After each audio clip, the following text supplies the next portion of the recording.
what I want to talk about, I'm going to break things down into 3 simple steps. It's basically where we were before COVID. And as Heidi mentioned, and I've probably brought this up before, but the renovations at the campus were a major thing. When the campus was built in 1990, they furnished it with leftover furnishings from the main campus. So that was one of the things that we completed. Our students had state-of-the-art equipment to work with. The Board of Trustees had made it a college goal that there would be equity for students on all 3 campuses. There has been, and that's wonderful, because because of that, we were able to establish a no cancel policy. Part of the problem that we had with our courses is they use the same criteria to determine whether or not we could run classes for the 350 students we have on Shelton compared to the 13,000 students on the main campus. So that was changed. We were increasing face-to-face instruction. We had permission to build our own pool of adjunct faculty, and that's still something that I'm looking for. I know that there are a lot of people in Mason County who truly have some experience that they could share with us, but we were expanding our course offerings in these face-to-face instructions. And one of the benefits of our little tiny campus is the fact that we really get to know our students and are able to provide one-on-one student assistance. Our enrollment was stable. It was growing slowly, but yeah, so that's where we were. Now we'll talk about where we are. Whoops, did I do something wrong here? There we go.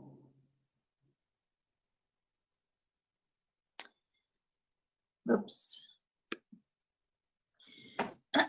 So, as with everyone, the college had to do some major changes in order to go strictly to online instruction.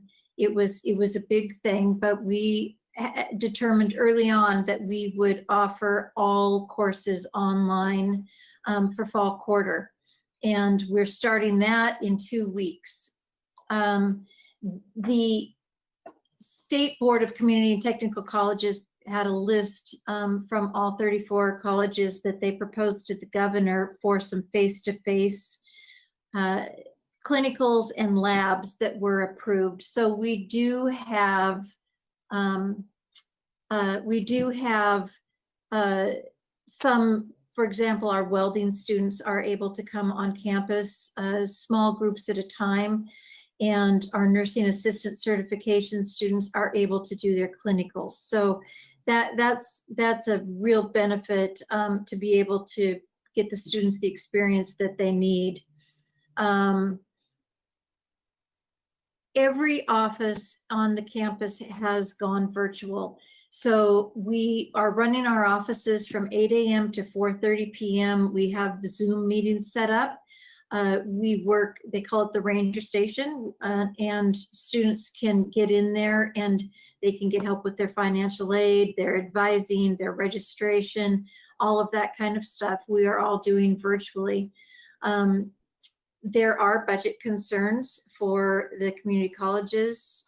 The legislation, as you know, doesn't go back until January, and so we don't anticipate to have any answers until 2021. This colleges have been asked to prepare for a 5, a 10, 15, or 20% cut. Our enrollment currently is down 12%, so that's a huge hit financially for the colleges. I think that, you know, it's just too much for a lot of our students who have don't have the accessibility to the Wi-Fi.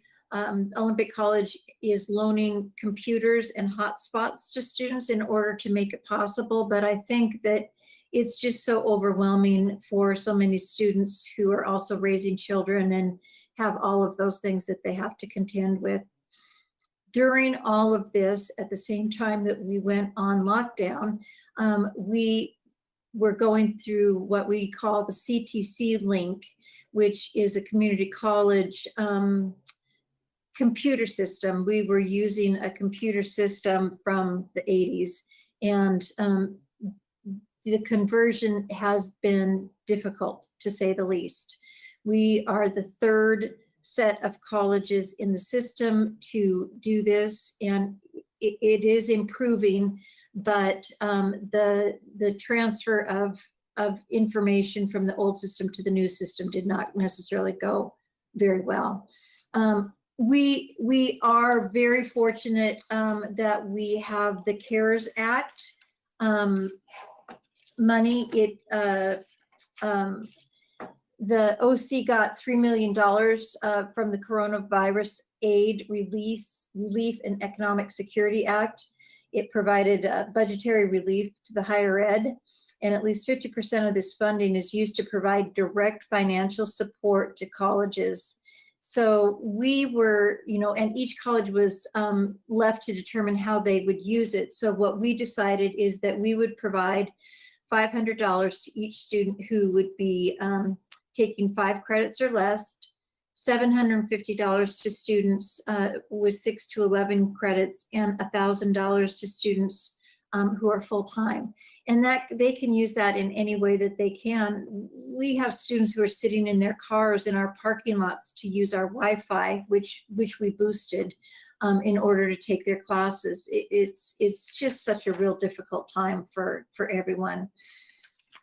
So where we are going, let's see if I can move this slide. There we go.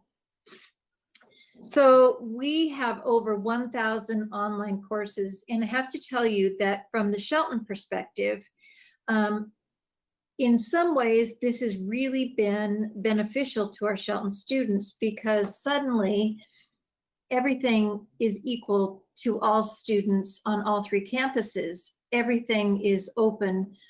So they have a bigger choice of the courses that they can take. Granted, it's online, but that is a real benefit. There is the Washington College Grant, and I don't know if any of you are aware of it, but it is free money to go to college, basically. If you had a family income of, let me see, $50,000 or less, you get full coverage to go to college, to the Washington College Grant. So if you know of anybody that's interested in that, please have them contact me and I can get them more information. So we have increased in-person instruction,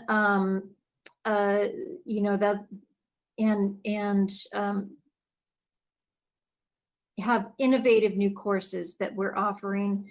There's a lot of training that has gone on for our faculty and staff in order to convert.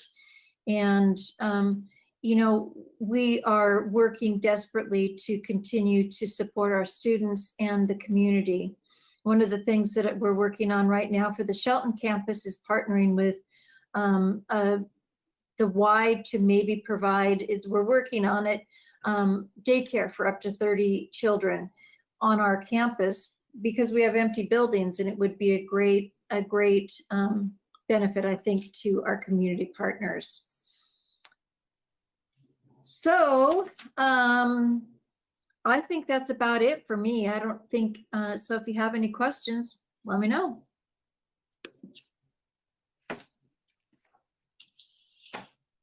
Thanks so much, Allison. And as of right now, we don't have any questions from the audience. If we do see those come through, we'll try to circle back at the end, or be sure to get them to you so you have a chance to respond. And thank you so much for joining us today.